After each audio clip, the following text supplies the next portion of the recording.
G'day guys, it's Calvin from the Coaching Company New Zealand. Right, what we're going to do today is I'm going to test a couple of AI chat engines, they're basically a sort of a updated search engine really, against some questions that I've seen on NZ pages and Facebook and those sorts of things. For those of you that are scared of this stuff, it's going to happen anyway, whether we like it or not. It's coming, and so at least we learn about it so we know how to beat it. Here we go. Right, we're going to use ChatGPT, and I'm going to use Bing. I also tried the Snapchat one, but that one's probably better to ask it for better angles of dick pics than anything else because the answers are crap. Right, I'm going to put a couple of questions in, and we're going to see some results. Right, we're going to start with a nice easy one, 4 and stroke, 87.5 and 82.5. Boom. And it seems to often give quite extended answers, which can come in handy. That one's got it right, no problems there. And over to the Bing. Yeah. This one takes a little bit longer. Often probably doing a bit of search too, and I've actually found it in most cases the Bing gives a better result than the other ones, which I thought was quite interesting.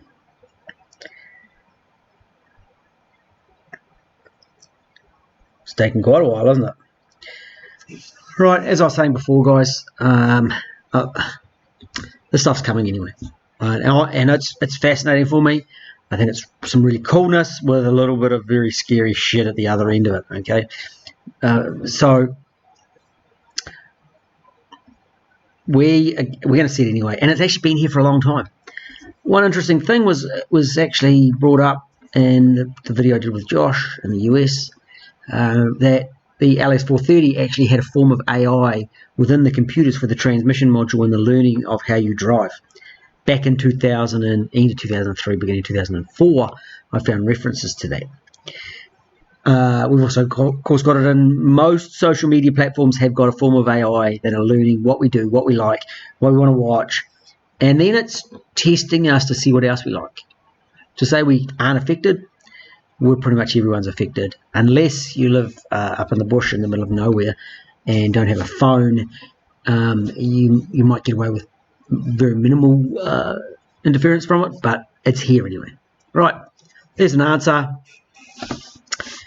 And Lexus models from 89 to 2004. Yeah, I've actually got a 2004 1UZ FE VVTi myself. There you go, it's in the crown. Right, that's pretty good. Let's throw out another one. Now I saw a question the other day on the Facebook regarding injectors for 3UZ. I saw another one on dipsticks. Now we'll do the injectors.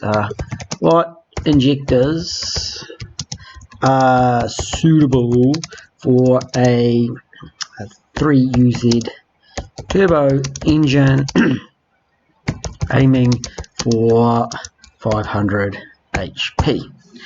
Now, this was a really interesting one because 90% of the people who were answering the questions got it wrong. Who answered the person's question, they were wrong. Wrong. I'll show you why in a moment. I'm going to cheat. I'm going to just copy and paste this, of course. Now, and the reason they got it wrong is they didn't understand air injection. Okay. No. Air-assisted injectors is what I was actually meaning. They didn't understand air-assisted injectors, which meant that they got the answer wrong, and we'll show you in a minute. Let's put that in, and we'll see what it comes up with. While that's doing its thing, let's just have a quick look, shall we? And I actually knew exactly where to go for some injectors. Here's an example of some 3UZ injectors. See, it's got the big seat there. It's got the big seat. There we go. And people were generally suggesting common injectors. I've got a better photo here somewhere. Here we go. Normal injectors. And you can see they seal in a different manner. So they're not a direct drop-in. RX8s, that was mentioned. Supra was mentioned. There we go, some Supra ones. And as we can see, air-assisted injectors. Okay. In the 1UZ VVTIs, they came in the 3UZs. There are in some 2JZs, 1MZs, and 5VZs as well, some models. And they seal differently. So there's some modifications required to fit a normal injector. I'll do a video one day. Right, let's see what we got here in the answer.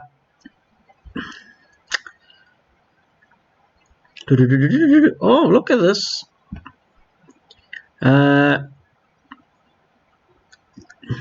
EV14, 1000cc, Bosch injectors, ID 1050s, Deutschwerks DW100s. They are all a normal type injector, so they all would require adjustment to make it work. And that's been pretty common with the ChatGPT results. Let's go over to the Bing, and we're going to hit here.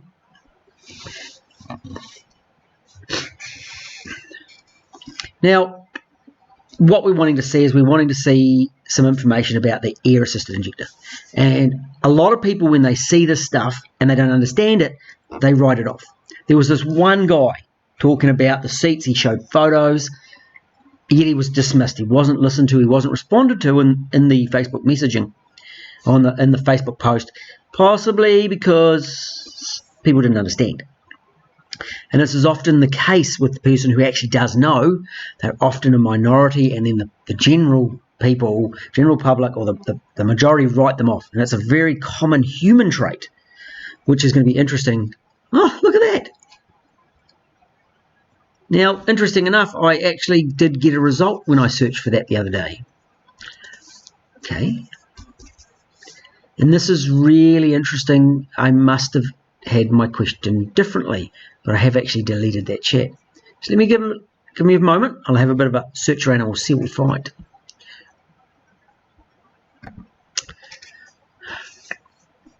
And of course, the answers from these AI search engines are only as good as the questions that are asked.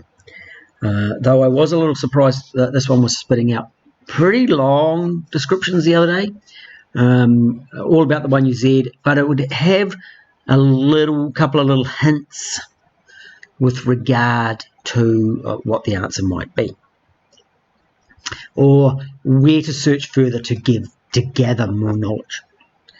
And of course, these things can search a heap of posts really fast, far faster than we as humans can search. Yeah, about 370. I always thought they were about a 360 to 370. XAT have got injectors. Now, I don't know whether they actually have the adjuster. Interesting, because it didn't bring up the... Now, oh, sorry. And I'd actually cleared some search history because I'd searched for the 5.0 motorsport injectors, air-assisted injectors. So, again, this one's not compared to the information I had yesterday. It's giving me different answers, and it's not actually helping us out, and it's not helping with the air-assisted injectors. Kind of shitty. Okay, I'm going to have a bit more of a play. Wait. Right, I just asked the ChatGPT, and it says here, non-turbo V8 can vary a little bit, but it was equipped with standard low impedance fuel injectors. No, they're actually fitted with high impedance fuel injectors. Stock fuel 3UZ injectors are commonly rated 295 or 315. Yeah, no, don't think so. So it's not picking up on the information. So realistically, this one is not being helpful at all, and nor is this one. So great. Oh, here we go. By asking a more specific question, we've got something. And as I said, I searched this the other day, and I was doing this, and I thought, shit, it's actually pretty good. It's brought up the air-assisted injectors. It actually listed the 5.0 motorsport ones, and it listed the XAT may have them. And then today it's not so good, possibly because I've asked a slightly different question or in a different way. But look at this.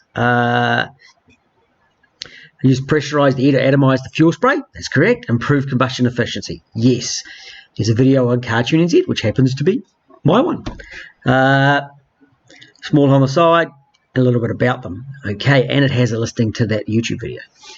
Now, I was interested in the videos coming up because I wasn't sure whether it had the ability to check voice over and watch videos on the internet.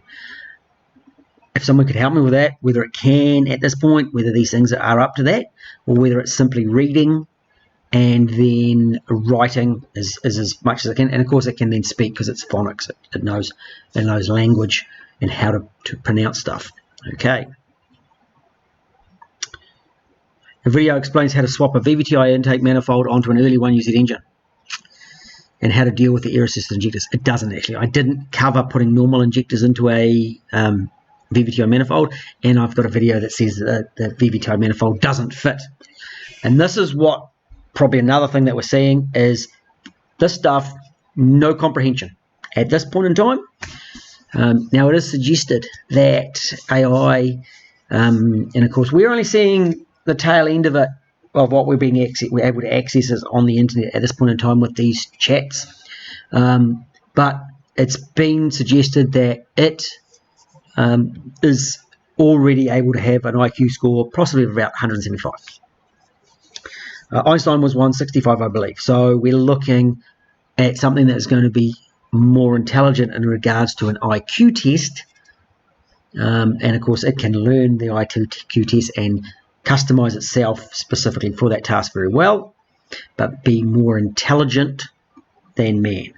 Than human beings, or be a being that is more intelligent than human beings very, very soon.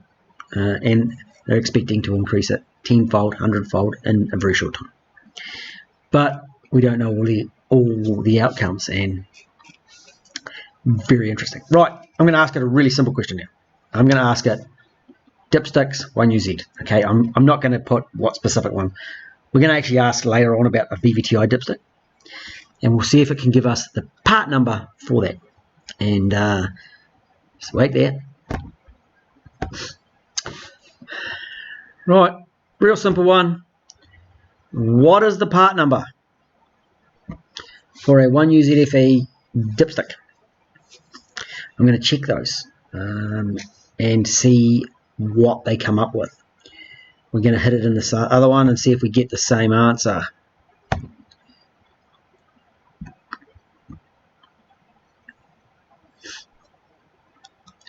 Now, this is an intention of, let's see if we can, by parts, find parts.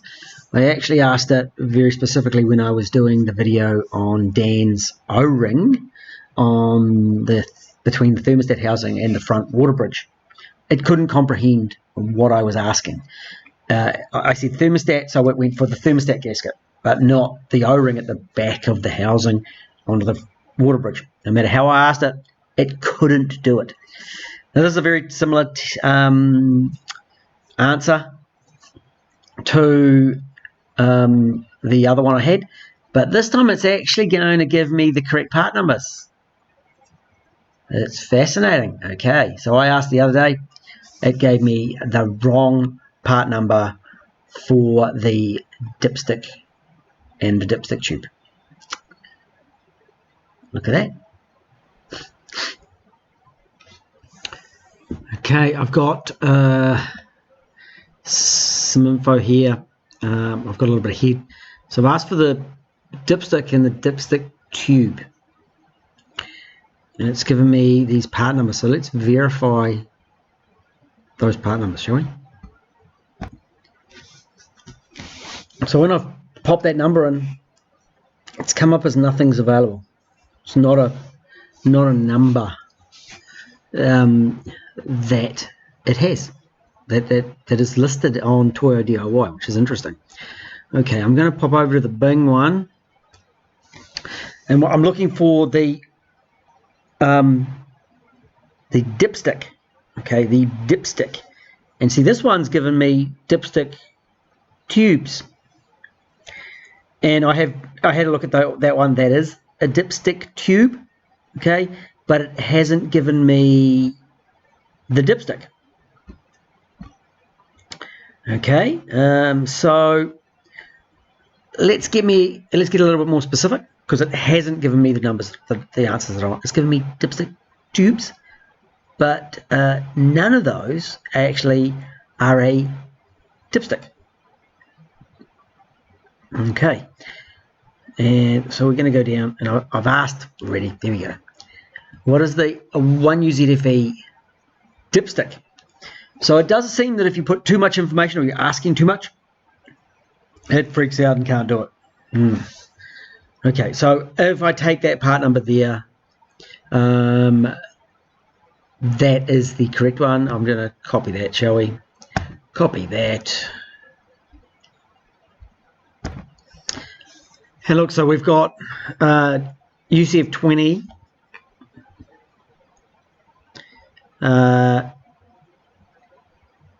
VVTI and non-VVTI. It is showing that dipstick. It is also showing the UZS 160. So that's a GS 400, and the general and SC 430s, because they have a front sump. They kind of did a swap-a-roo thing with the front sump and rear sump on SC 430s. So the early 400s had a rear sump, and then that's SCs, and then the later ones they went to a front sump, and then the LS series went from a front sump to a rear sump. Great fun, eh? Great fun. Right, so we've got those numbers. But if we let's ask where we can buy one of those dipsticks. Now, I think one of them may have given me some information. And again, this one's really quick in its answers. Dealership, numerous part numbers. But again, we've got this weird part number that's coming up, okay? So ChatGPT is very, very non-distinctive in this. It doesn't want to be specific in what it's saying, okay? And it's giving this weird part number. I don't know where that comes from, and I would like to know where that's coming from.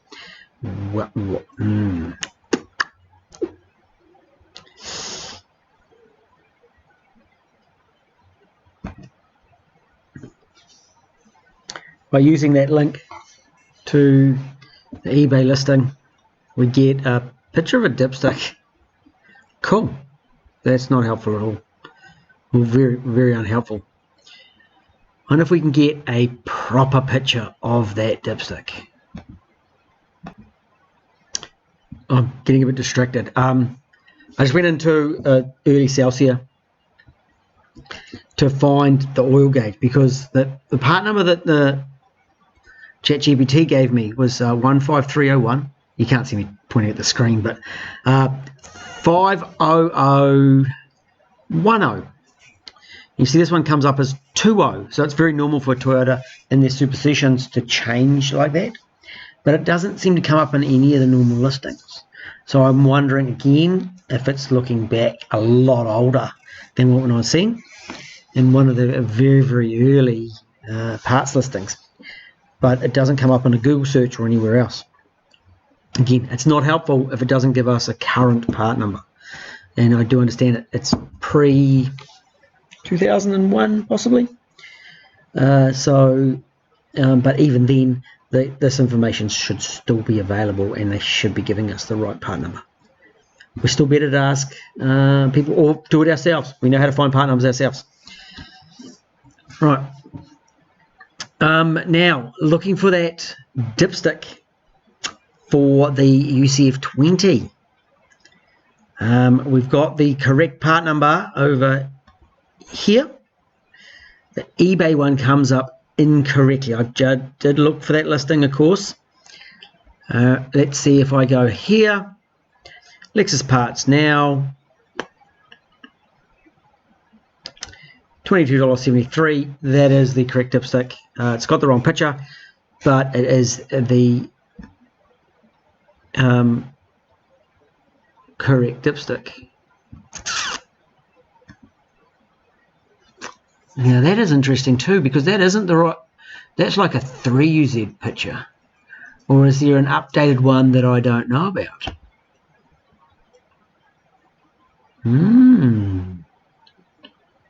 No, that's just a generic picture. That'll be it. We got on images. We've got that one there, but we do have, that's the correct looking dipstick. And it's moments like this that I wish I was at the workshop so I could run to my container and grab one, because I've got them in stock. Right. So we kind of proved already that a lot of the times these search engines, these AI search engines for this specific topic are actually unsuitable for being useful at this point in time. Man is still cleverer. We're on a winner.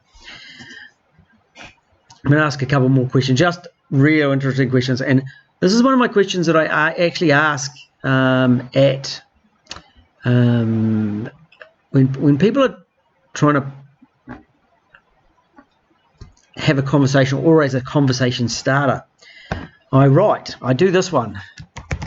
What's the difference between stew and a casserole? Now for you guys that don't know, I'm going to put a question mark on it. We're trying to use some proper grammar. And of course I am going to copy it. And this is going to be really interesting. I did search this earlier and it gave me the correct answer. A stew, of course, has the heat applied from underneath it, whereas a casserole was applied all around, is one of the main differences. We can also talk about the difference in liquids and bits and pieces and the way it's prepared, but basically it's the same product and a different heating method in many cases. Hence, you can't make a casserole in a slow cooker, and that was where colloquialisms or common ways we say things are often wrong in our language and the way we use language these days. And this is going to be one of the things that's going to catch these search engines out. But if you actually look at that, it will say low heat, tender. Stews are typically covered pot on a stove top, but it does say here, or in an oven.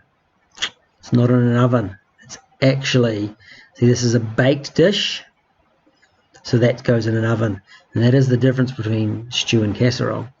Let's hit it with the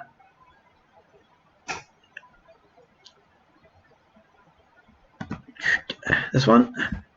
A little bit off the topic, of course, from UZs, but and I also find this a great one, because often women who are cooking, cook, and I'm like, what's the difference? Why don't you know? Muffins and cupcakes, what's the difference? And again, it comes down to that language, and it's something that I've learned while I've been doing YouTube, that I have to be so careful in the way that I use my language, and I don't always get it right. Okay, here we go. Here we go, and this is the cooking method. Stew, heat from the bottom. Casserole, baked in an oven, heat on all sides. And that is a really important one. So again, the Bing's winning today. Sometimes these search engines are actually trying to give you a lot of information, and they're not really specific. They don't want to get it wrong. They don't, and which is part of learning as well. And something that we as people, we need to learn. We need to make mistakes to learn some things. Hopefully we can learn some things without making mistakes and learn off others, but we're not actually that good at that yet. It'll take time. That is actually correct. Another one for another day. I got in and I asked about airflow into an engine. That was really, really interesting, but we might save that for another day. Hope that's been helpful. In conclusion, really, we've proven that these search engines in this form, or I'm using it wrong, or I'm not asking specific enough questions. It's going to take some time, of course, to perfect it. It's interesting that I got different questions from when I asked, different answers to the questions that I asked this morning when I was going through and doing a bit of research for this, and then to this afternoon. So I thought that was fascinating as well. At the moment, we're still better to ask people. Though having knowledge ourselves and asking better questions and learning how to ask better questions, we will do better. It's going to be interesting to see what happens. But right now, we're still a winner. People still win over this on this topic. Catch you later.